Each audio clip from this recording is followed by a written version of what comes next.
There's so many flubs and fuck ups that, were there, but nobody cared then, and I didn't care listening. And then I realized different in the jam. The band than what you normally get. Trey Beer from what he normally played. Which I love this song, and I love hearing it in this incarnation of it, this version of it.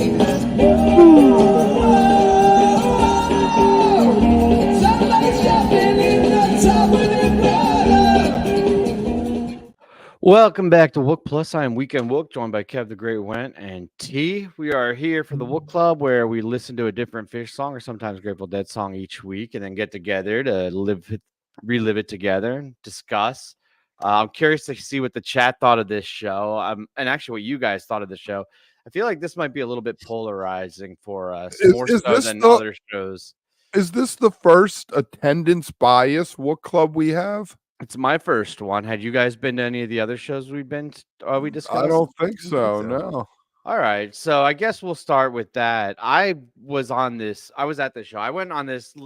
I was going to say the tour, but I didn't do the West Coast side. So I did the first half of this tour, which was like Charleston and Florida and Georgia and Nashville. And I had a really good time at this show. I don't remember coming out of it saying, oh, that was the best show I'd ever seen, or even being like, oh, that was an incredible show. But I remember distinctly feeling like I had an absolute blast. It was just one of those shows where you're like dancing in the parking lot. You're having a good time.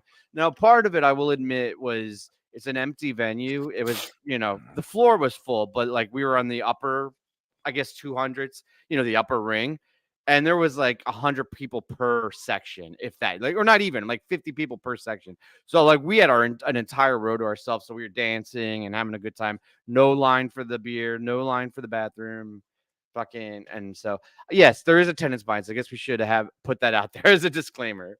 Why was attendance so low? Was it just because it was in Florida, or was 2016 was attendance low across the board? I think part of it had to do with it being a Sunday show and off the beaten path of the tour. So Friday, Saturday, they started in Charleston, which is up in South Carolina. Then Tuesday, they were in Nashville, Tuesday, Wednesday, which is almost directly west from Charleston. And Jacksonville was a hike. I don't know how far it was. It was probably like 6-7 hours. Drive all the way into Florida. And it's in Florida and on a Sunday. And I don't know. I mean, they haven't gone back to Florida since. Backstage too, this was kind of the halfway point anyway, so it was kind of the cool down show momentum wise as far as like what they'd played, like where they were in the tour. So, and it kind of shows that as we were talking about backstage with the set list and stuff like that. So it's kind of an interesting thing, and also being so small and like not sold out like that. Usually those are the burner shows, right? Like usually those are the ones where they turned it up. Well, I also don't know if it was low attendance or just a big venue, because it was a full size arena, like a professional, like MSG type arena. So like, if you book that, you're figuring you're going to sell 80% of it.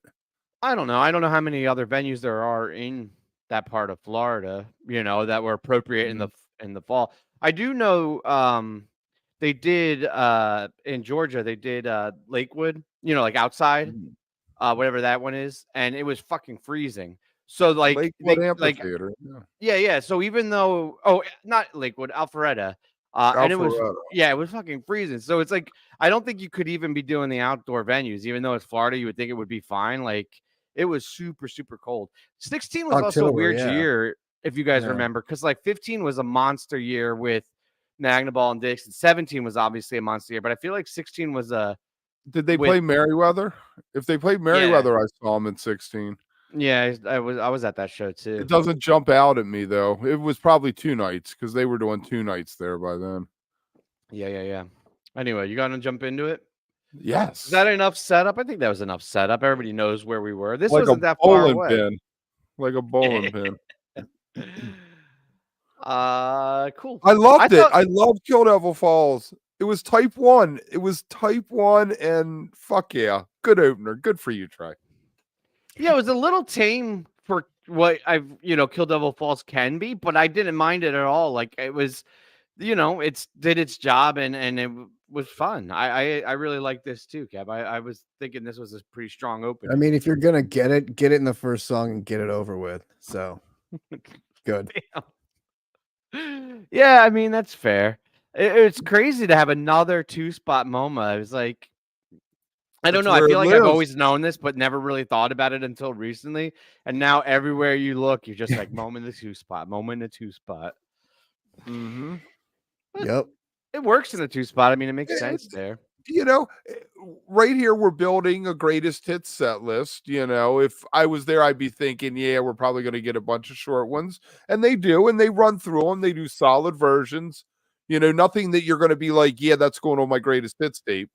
But Yeah, but you Yeah, know what I Moma's noticed? Moma. I mean, it's extremely serviceable right here. It is a very serviceable set, I feel like, in general. But one of the things I noticed about it too is there's like a maybe a lack of spice, like it's a little bit pulled back and patient through the set.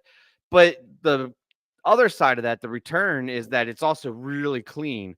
Stash Mhm. had some slop in it, but besides that, all these songs that they might be like 5 beats per minute slower than like the archive version, but they were all very, very polished and very spot on. There wasn't a lot of slop in this set. Where we at? Back on the train. we're What'd you think back on of the train, and that? again, it's your greatest hits version. You know, what was it, 7-8 minutes, something like that? Yeah, but it Did what had it a was little supposed extra to do. It kept, flourishes. I feel like this was when I realized PHiSH was gonna own the night. And then maybe I'm biased. I always think PHiSH is gonna own the night. But especially this set with the Undermind, which we're about to talk about, but you could start to hear it on the back on the train. He does a little extra flourish, a little extra things than he normally does. And you're like, oh, he's kind of fired up, isn't he? is Undermine like kind of like a drummer wet dream song? When he hits it, yeah, it's fucking. I mean, it highlights him. It does. It's a cool groove, and then the ends with the big fills and coming back into it. I don't know. I love the beat. I love the beat. I love those quirky, almost off beats that they do. Something like Mound. You know, Yeah. it's like, is this fast or slow? You know? I mean, Train was the first. That was when the set sort of started for me. I was like, oh, all right, now here's the first song I like actually enjoy and want to hear in the and get going to. And I think to your point, Tim, that kind of did feel like Fishman was sort of like, let's go, like there's something else we can do, you know. Right, maybe In he here. was picking up or was more sensitive to like the sleepiness. Like there's almost like a sleepiness to the playing, like that slower, still Mhm, clean, but like a little bit. And he was like, you know mhm. what? I need to take control and inject a little bit of energy into it, And which I think he Undermine's like did. it's such a funny song to follow Train because they're both kind of the same vibe, sort of that That feel. shuffle. You're not getting your slow down song and an up song. You're not getting two up songs. You're not getting two slow songs. You're kind of just getting that groove song kind of repeated twice, that sort of funky, fun mellowness to it and a little bit of jams inside of them. And I thought it was a cool back to back. You know what I mean? Yeah. Like you don't often get it. And it was a very cool back to back 2 songs there. I liked it a lot. Yeah, Undermine is definitely I think carrying this set for me, and the big Mm. finish that Fishman delivers is real. I mean, it's not like a monster jam. There's nothing crazy Mhm. or exploratory about it, but it's almost perfect in my estimation, right? Like the end of it is just does exactly what it's supposed to do and does it really, really well. What do you guys think about the Nellie Kane? I like some of the other bluegrass songs better, Old Home Place or Ginseng Sullivan, but it's cool. It's neat because I believe that it's done by a band that was Hot Rise originally, which was a later bluegrass band from the 80s, 90s, and not the old traditional from the 50s, 60s, you know? Right, yeah, more contemporary.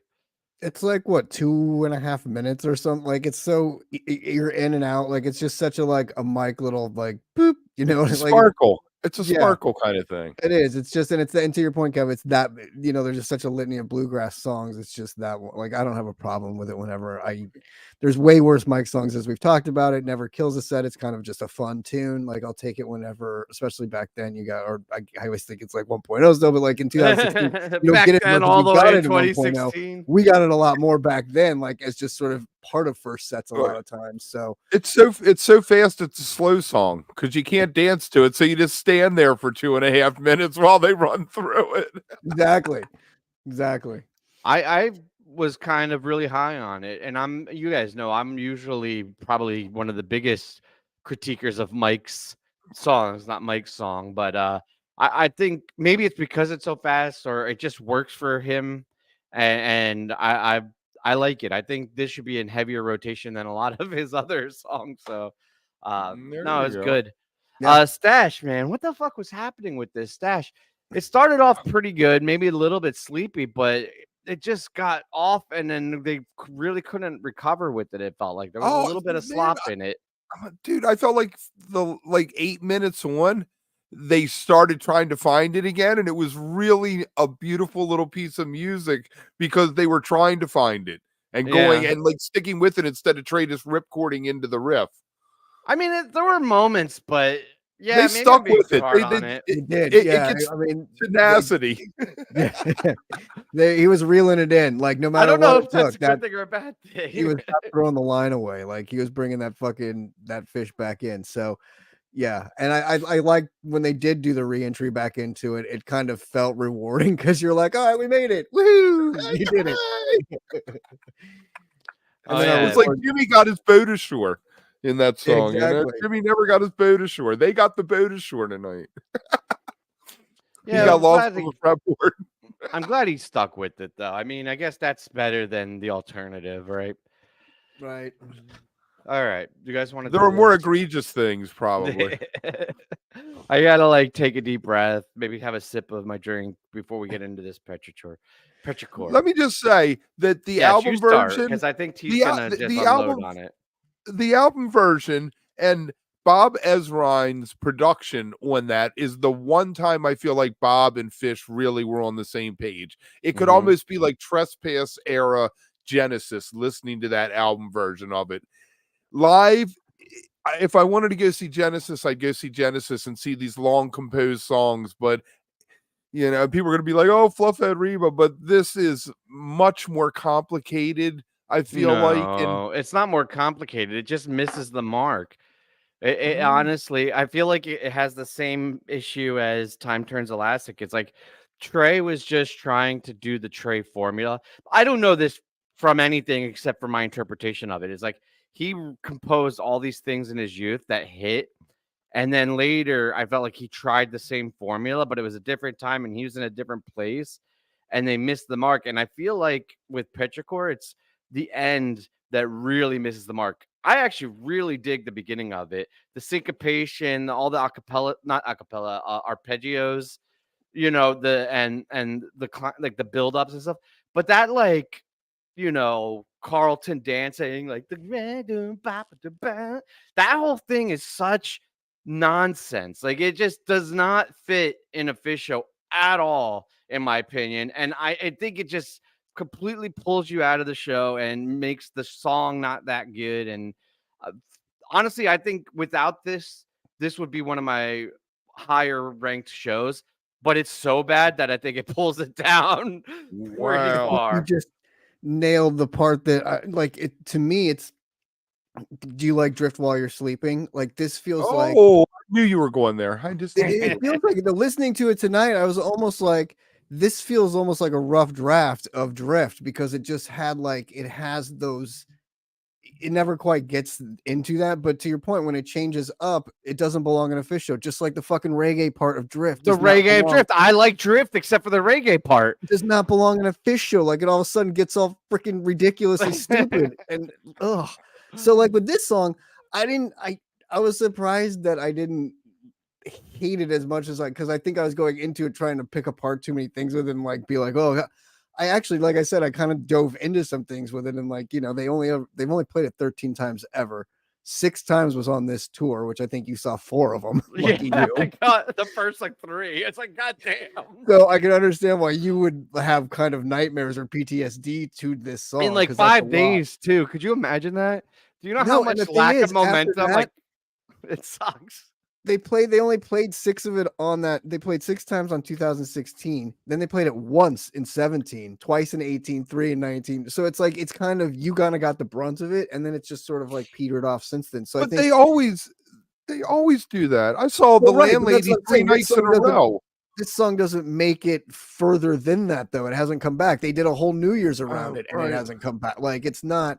So I think there's. I think you have to practice it, right? And I Don't think you have to certain practice it? longer songs have taken over for it, like Drift and things. And honestly, in that the songs that you named, Kev, in kind of his like epics, I put 3. The 3 I have are like Coyote, this, and Drift, right? And like I have Coyote so highly rated because that's like the orchestral. Wait, what's that category? Like, what is So this that category? category? That's a that- weird fucking grouping. What are you saying? Right, but those are the big songs. Like you said, Time Turns Elastic, and Kev, I can't remember the 2 that Kev had in there with it, but Oh, I Well, I mean- Fluffed and Reba. yeah, Yeah.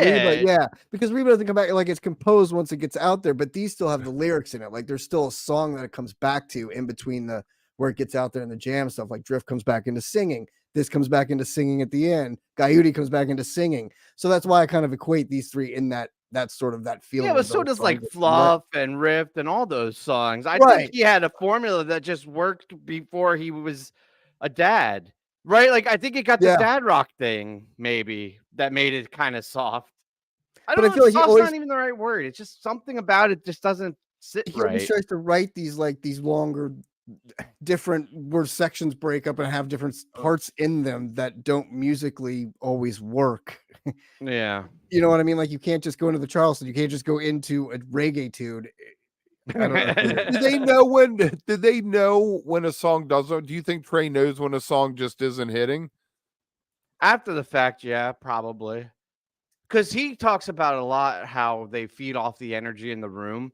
So I don't know if he has 100% sense of it when it's like composed or they're practicing it and going into the, tour. But I But think when the after a rail couple, empties, he's yeah, I think after a couple of shows, that's why a lot of these songs I think fall out of rotation. We were talking about Friends the other night, like the first track from Big Boat and how that made like, you know what I mean? Like they played it once or twice and he was like, yeah, we're probably never going to play this. I don't know. And like I said, There I we think go. too after the New Year's thing, some songs keep coming back after they do the gig, like Mercury and stuff. But like this, I was liked just one. Petrichor on the New Year's though. That was the one time it because worked it had the for me. Broadway. It had Well, the Broadway. it had the beautiful choreography, it had the Right. beautiful effects with the rains, it had the the other instruments, the percussion and everything. Like Which is that the best was practice appropriate for version it. of that song you'll ever get, right? Because you have that association with it. So like, why? But all that stuff distracts you from the song too. You're like, cool, this is a great show I'm Right, watching. but that's what's good about it. That's what's good about it is it makes you go ooh, and now you don't ever have to hear that song because you have that memory of it. You know what else I realized, and maybe this is getting super nitpicky. I didn't expect this Wook Club to be entirely shitting on Petrichor, but when they come back with the vocals, that's a song where I feel like you need really strong, vocals that hit right on tone and have some oomph behind them. Fluffhead! Right, You know? but it's like when the rain came back and the rain, like, and they come back, and in this version and the Charleston one, that you could tell they weren't exactly sure where the note was supposed to be, and they weren't super confident, so they kind of like limped into it, and it felt weak and off. The whole end of it didn't have the. Not that I love the style, but if you're gonna go for that style, I feel like you need to hit it. You need to nail it, and you're not corny, you're not cheesy, you're not a Vegas singer, you're fucking a rock star and you're hitting it and you nail it. And I feel like they limped in and they weren't sure of it, and therefore came across to us as not being sure of it. And we're like, yeah, that doesn't really work, Trey. Maybe put this, hang this one up. And then Trey tries to save the set. He's like, let's do Mike's song. All right, let's try to save the set. And Kev tried to shave our show. Did he save it with what came next? No, I like Mike's. I think it's clean, if not just a little tame and straightforward. I'm 6 curious. minutes, yeah. I'm curious what you guys think about the bouncing in the middle. Strange choice. I'm not choice. probably as against it as T is, and T will tell us that, but I'm not that against it, but it's a weird choice. It's a terrible choice. It's a terrible transition. It's a terrible everything. You're in this high of mics and you've got the fucking sweet drops going, and then it just goes into this, and you're like, what? So again, I had to do a deep dive into that, and it was okay. It was played in mics at 822 and 826 in 2012, and then they didn't go into POG until later in the set, but they played mics into bouncing, right? And then in 12:30:15 was the first true mics bouncing POG. Then this show after that, where they did Mike's bouncing POG. The next Trey year. keeps thinking it's a good idea. Trey's like, hey, this is a Is good that idea. Trey or Twice. Then after that, in 5/29/22, they did a Kill Devil Falls after the Mike's bouncing Kill Devil Falls and played POG later. Those are the only times they've ever done it. So it's not something that he really like a simple that gets thrown in there. And it seems usually when they do it, they don't do a POG out of it. POG comes at least 3 to 4 songs later in that set, and it also seems to usually be in the first set when Trey it comes thinks out. It's a good idea. Every couple years, he's like, "Let's try that Mike song." Let's put that bouncing back in there and see what we can do with it. So even he, I don't think it's so weird when they do that, when they try to fit songs in there. Simple sort of works, but again, I'm too. I don't Simple mind. is the best out of Mike. Simple is no. Hydrogen is the best out of Mike's. Then ass-handed. Mike's ass-handed Weekapaug was the best. I don't give a shit what any of you say. And then I think Simple is a beautiful composition piece of music, the two of them together, because it's seamless. Yeah, but you can't say that's better than the OG groove. Like, no, Mike's it is. It's built for the groove. It's built to go into that groove. That whole second segment is built for that groove. It's built for it. That's what it's made for. For fuck's sake, you don't fuck up an original like that. And then POG, we need to get Tia's shirt that just says "Built for the Groove." And then when you don't have the POG at the end, it's so weird. Like that encore that we got, and he had the cold start POG. It was such an odd, like, I mean, it's again, Kev, it's the help slip Frank. You can't separate. Like they just work together. It's a BLT. Don't separate them. Yeah, I think exactly, you're not Tyler. on Amen. This. I'm with you, man. And then they actually stopped and then do POG too. It isn't even like they tried to string it together. I mean, yeah, but it's a beat. I mean, they were ready for it. They hit it, but you better have it too to close out that set, right? Like you're going into bounce, you're like, oh man, we better get a POG after this.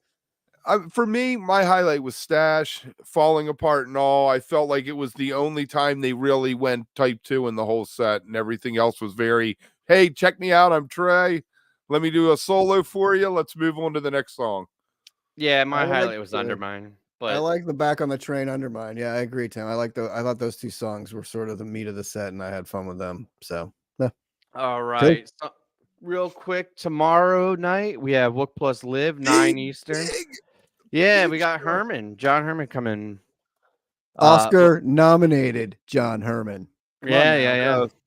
If you ever seen Straight Outta Compton, then you know John's work. Yeah. Also, just a really, really cool head that he was in Mexico, I think, right? He's still he wants to talk Mexico. I'm sure we're going to be talking Just Torture again. We'll be talking about the dead bracket, which wrapped up tonight. We'll be talking about some other fun topics I have lined up. So tune in, check it out. We'll be here 9 Eastern, 6 Pacific. Aaron, let's get into the second set. It's so weird to only have like 1 or 2 things to plug after like that last week where Sunday, we had like we 7 always have shows. Sunday morning at 10, we're always on. We're going to start releasing a TV guide. We have so many shows. You know what I was thinking about before getting into this? This show feels like a lifetime ago for me, right? Like it's quite a while ago. New kids. Well, yeah, kids and stuff for me personally, but still, like this was what, 8 years ago? This is still more recent, the show we just listened to, than the last festival. I'm really fucking hyped for Monday Green. I just want to keep saying that every show. Like it's been way too long. We need to get. Oh my god! Did you see what Dave just said? Oh my god! No, what did he say? $300 a ticket. Neil. No, save that shit for tomorrow. We're not a man of the people, Dave. Kev will look this up. Kev will get on his Neil phone after this, and we'll have all the scoop tomorrow on the show. He'll send out the Neil signal. I got a Neil burner right here. Oh wait. But thanks for the heads up, Dave. Kev is on it now. Let's see. We'll definitely be talking some Phil tomorrow. and some goose probably. So I gave you some good news and bad news, but yeah, we got a lot to talk about tomorrow. Tomorrow's gonna be a long, fun show. Anyway, this set, I think this set was a step up from the first set, and I really, really like the beginning of this set in particular. I thought the Crosseyed was a phenomenal way to start a set. Honestly, I think it's one of the strongest set openers we've listened to in the WOOK Club. Like, just hitting it right away, getting into a jam. And I'm always amazed at how well PHiSH does with the playing and singing and just execution of this song. It's just okay, Kev. Never mind. Fuck it. What do you think? My neck. I don't know. I felt like he ended up in steam too quick. I felt like there was gas in the tank. Yeah, but that was a sick transition. Yeah, though. I was gonna say, I thought the end of the song was kind of the best part. Like, I loved the weird vocals they kind of had going, like at the end, and sort of that whole transition. The weird synth thing. Yeah, and I think Kev, he might have gone into it too early, but maybe they were there. Maybe realized that later because like it kept coming back, so it didn't really ever leave, so to speak. You know what I mean? So it was still kind of in the underlying jams ahead, but. Yeah, I thought that transition, the first of many really cool transitions I thought in the second set, Tim. And to your point, I thought this set was elevated above the first set. Like this was kind of a tale of two different sets inside this show, so to speak. And we talk about that a lot kind of on the after shows. First set burned, second set was not so much this one, but the first set was still decent, but this second set we got there. We got a feel an 18-minute Piper or whatever it was. It still had a few ups and downs with them dropping into Wingsuit after that, but started off great with a Crosseyed. Like I thought this was a great way to start this set. The more I hear steam, the less I like it. It seems like it doesn't ever offer anything new. It is what it is. Cool. When you first hear it the first couple times, you're like, oh, cool, a story song. What's going on? Kind of moody. Oh, they have the smoke machine on stage, but to end up in the middle of the second set. I love that kind of PHiSH though. That flavor, we talk about the different flavors. That flavor of PHiSH, I have a special spot in my heart for. I don't know what it is. Like I know it's not like the best PHiSH, but it's just there's something about it that just works for me. I'll take that any day. Coming out of Crosseyed like that, especially with the Piper after and the Crosseyed before it. I really have no criticisms for these first 4, 5, 6 songs. I was like, wait, where's my first criticism? But yeah, I was digging it. I don't know. Yeah, I mean, Steam is always I thought it worked really well here. Some places, to your point, Kev, deeper in the set, it doesn't always work, and coming into it needs to kind of like fit properly because it's got such a thing to it, and you know, it's composed. It's a song in and of itself, you know? Yeah, exactly. Yeah, but I thought it worked here. I thought it was a perfect placement here between these two. And I thought, again, the transition into Piper was just sublime. Like I thought that was so great. I thought, again, though, as we always talk about, Eager Beaver vocals of Piper so fast. Like this is where he like so fast. I mean, we talk about it, but this was kind of ridiculous. This one was like, oh, hey, it's Piper, and then he started singing. I was like, fuck, man, like let it. Give me something. The no build Piper. Just a little bit, right? A little bit. It doesn't even have to be long. Just give me a little bit of, before you get into it. But 4 minutes. That's one question That's one question I'd love to ask Trey. What happened to the slow build Piper? Why did that go away? Yeah, he'd be like, I felt like it, bitch. He'd be like, he'd probably be like, what are you talking about? And you'd have to like bust out Fakura or something, even to not have it like build out of a spacey jam or something, and have that long sort of intro into it and tease it a little bit and go. But it's like every time you hear it coming, it's like you're in it and you're like, oh shit, all right, well, here we go. But I liked where we went with it. Like 4 minutes in, I loved where that jam started going. And it didn't really ever break apart. Like sometimes Piper's one of those vehicles that can kind of like, and take you places and break down and come back in. And this one I thought was just revving, like going and going. And then, 14-minute mark, you got the still waitings that came back in. And when I kind of recognized, I was like, oh shit, where are we? I was like, 14 minutes. I was like, Jesus, from 4 minutes to 14 minutes was just blazing. Like we're just going. Like it was It was awesome. Like I thought it was. I was hearing Good Lovin'. I heard a Good Lovin', No Nice. Men's thing like around 12 minutes in. It sounded like the dun dun dun dun dun dun dun dun dun dun. And I was like, they're gonna play Good Lovin'. I was like, no, they're not gonna play Good Lovin'. They definitely hit a flow state with this Piper because this whole show felt like, some shows. I'm gonna explain the way I think of it. I don't know if anybody else thinks of it this way, so I apologize. But like some shows are like psychedelic, trippy, exploratory. Some are like amphetamines and caffeine, right? Where they're just, it's not even like rockers, but just like focused and clean and like executing. But this was like the amphetamine focused clean that hit a flow state and got kind of places without it being very psychedelic or very drawn out, right? Which I think is a very difficult thing for them to hit. But when they do, is when you get some of their best shit because it's excellent musicianship where they're absolutely executing everything really well, but then doing shit that they hadn't done before in a new way. So I think this was a very fresh jam, something that, and maybe it's just what we've been listening to lately, but it felt different than a lot of the other jams we heard, recently and in the other Wook Club shows. That's a very druggy way to describe a jam, but I'm a big fan of, I would probably poo-poo on Wingsuit most nights, but it seemed okay here. It seemed like they ended up there organically, and if you tune out the vocals, it's got a pretty cool piece of music behind it. I don't think you have to tune out the vocals though. I thought that's one of the few songs I actually like the vocals for. See, you guys are. I was like, oh god, this is when I actually just walked out of the room and let it play and like was doing other shit. What? And I came back and it's over. I was like, I can't. What? Cheating. You get a B+. I hate.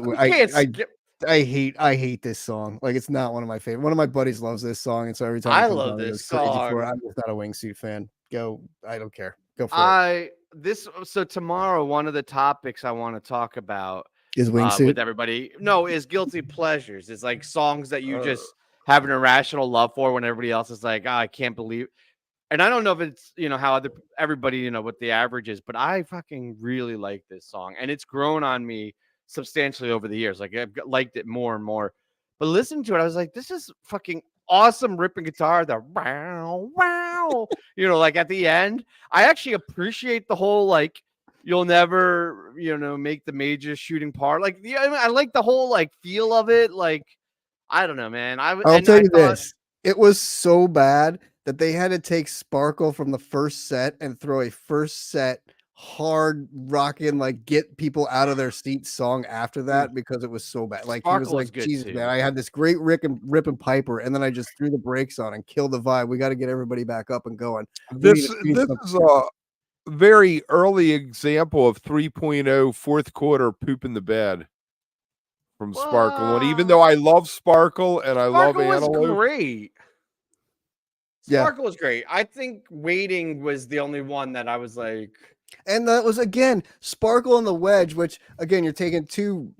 The Wedge is good as an opener in the second set. I'll take that, but I don't like it in my second sets either. Like it's a first set song. Quarter, like, so these back-to-back first setters were kind of like, to me, like this SOS of like, we got to save this set. Here, right? Like get this. I don't know what we're doing now. After I got out of Wingsuit, I'm lost. I should have walked off stage. I would almost say after I got out of Piper, I was lost because I put the brakes on with Wingsuit, and that killed the whole vibe of the set. Now it didn't kill the vibe of the set. It was fucking epic. And then I'm glad you were there and have that epicness. I just mean Wingsuit in general has the huge like wailing guitar moment. It's such an awesome moment. Yeah, it's like that big Pink Floyd-y wailing guitar. I didn't need it after where I was with the pipe. I didn't need it there. And then to get a Waiting 2 songs later after two. Waiting was too much. Yeah, way too much. Like, and then again, it's the Antelope. And again, I think you knew it was too much. The Antelope saved the set. Saved it completely. Well, that's what Antelope does. I mean, it's a workhorse. It's a work Antelope. And it does it well. It's a workalope. Since we're combining all these, I will give my quick repute to yours. Wingsuit, dope. Sparkle, I loved, but I agree that it was a little weird in the spot. And then Wedge and Waiting, I just think didn't work here. I actually love the Wedge. It was an odd choice there. And Waiting, just bad decision. I don't hate the song, but that was a horrible decision. That's where it lost it. Wingsuit for me though did not. I was still riding all the way cross-eyed through Wingsuit. I was like, fuck yeah, let's do this. And then Sparkle was when I was unsure, and after that, but yeah, I agree. Antelope kind of saved that shit. What do you think, Kev? Are you general agreement with us, or do you think it was all? Well, you already said it was a fourth quarter disaster, so I think I get it. We're kind of all on the same page. Encore. I love Antelope. I do love Antelope. I do too. Wherever Curtis it falls. Loew was a fucking awesome encore to catch. My I most played, not seen. really. Yes. It's an interesting. We should do that stat too. I don't know what my most played not seen is, but yeah, that's And well. I'm Obviously, good. I saw I'm this. I'm really good. I'm not a Leonard Skinner fan, and I'm like, it's weird. Page does a good job with it, but he's not Ronnie Van Zant. It's just the whole thing is a little weird to me. That's the choice, you know. I think that's Fish I though, liked right? it. I feel like that's them though. It's a weird choice. Yeah, totally. But that's what they do is make weird choices and cover weird songs from bands that you'd be like, that's an odd one. I'm surprised they're doing that or play or whatever. So love it. Great. Again, like from Antelope through the Easter is a great one. It's awesome. And 16, that was before the country deteriorated into chaos. I've never liked like, Leonard Skinner since I was a little I know kid. but you don't like anybody. Like that's fine. That's a Kevism, not like a pop culture thing. But like I like at this, AC/DC. I'm just saying at this point in time, it wasn't a faux pas to be a Leonard Skinner fan, right? Like it was still like widely accepted, and I could say that the fucking arena was pumped to get Curtis Loew. Like you could hear it in the recording. I remember it there. I remember people talking about it, and it wasn't even a lot. It was like parking garages outside this venue, but like we were hanging out in the parking garage, and like that's what people were talking about. It was fucking awesome. I did the moment. I did like hearing the crowd. Like I listened to it on relisten, and the crowd that was very. I don't know if it was a full audience recording or what, but the crowd was great, and that Piper was hilarious because when they went to it, like the guy was right by whoever taped her, and was like, "Oh, Piper!" and I was like so excited they were playing Piper. And I love hearing that shit on tape. I love that. It was so great. You're like, "Oh, someone's excited." I love it. There was a lot of crowd energy in the recordings, even because I listened to the live PHiSH recording, and you still could. It was coming through the energy, which is weird because, like I said, the room was only half filled, but the people that there cheer when they went into mics, loud. everybody was like, "Are you going to save the set?" I think there's like a camaraderie too when you're at a show like that, and you realize that not a lot of people made the journey, and you're all in there together, and like it's a Sunday. You know what I mean? Like you're gonna we made the best. Like it almost didn't matter what they were gonna do. Like you're there having a great fucking time. Just be thankful that forward people never showed up.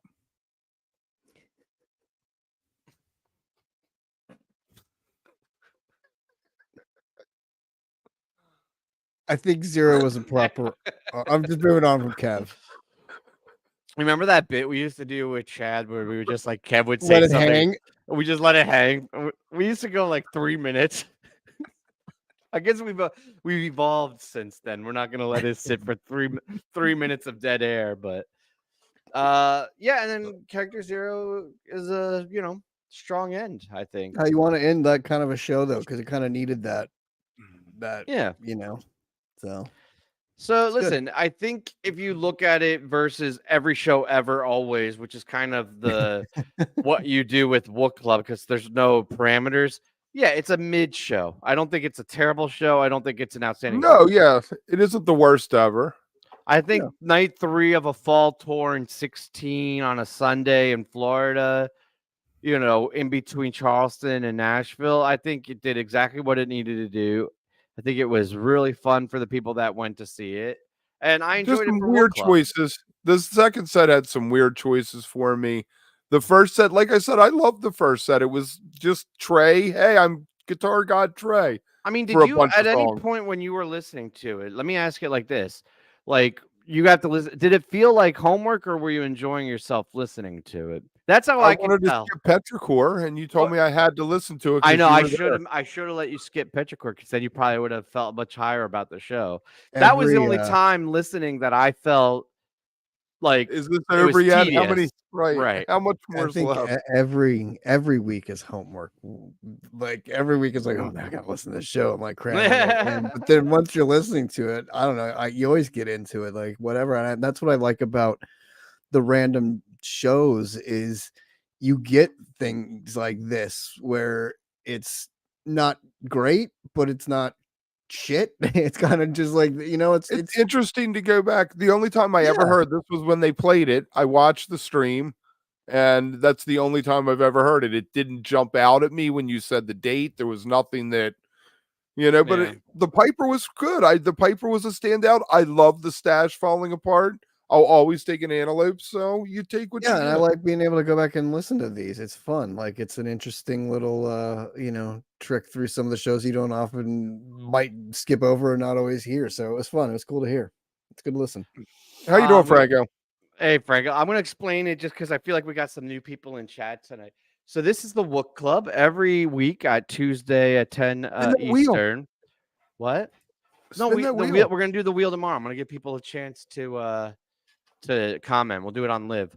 So every week we listen to a PHiSH show and we put it out on all the socials so you guys can listen to it with us, and then we get together and we have a chat about it, and we just relive different experiences in PHiSH history. Actually, the last Tuesday of every month we do the Grateful Dead, so it's not just PHiSH, but and that's going to be a Vince Welnick show this month.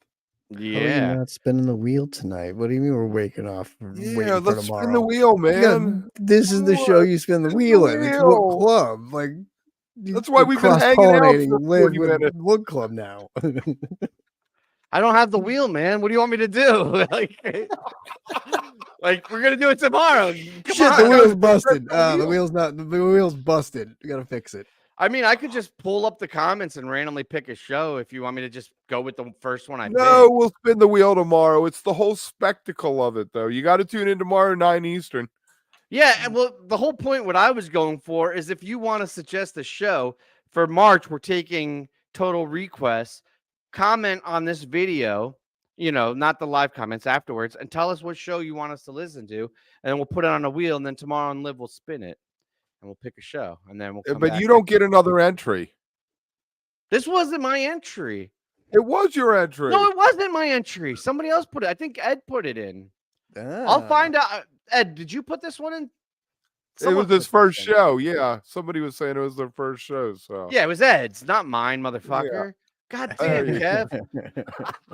We almost made it through an entire episode without me giving you shit, but then you got to be like, "Oh, it's your fucking entry." Yeah, 6,000 languages in the world, and you got to talk shit. But see, what you need to do is you need to have the list of shows, like so everybody that submits what they want to hear. We need to have enough to do the following week, so you're not putting it. So next week we can do the spin on the show. I thought we were doing the spins on Live. Well, I don't know what to tell you. That's what we did last week, T. That is what we did last week. You know what? Tomorrow we'll spin for the rest of the month, and then we don't have to worry about this shit. There we go. That's a big spin. All right, guys. We'll see you next time. See you tomorrow. Thanks, everybody. See you tomorrow.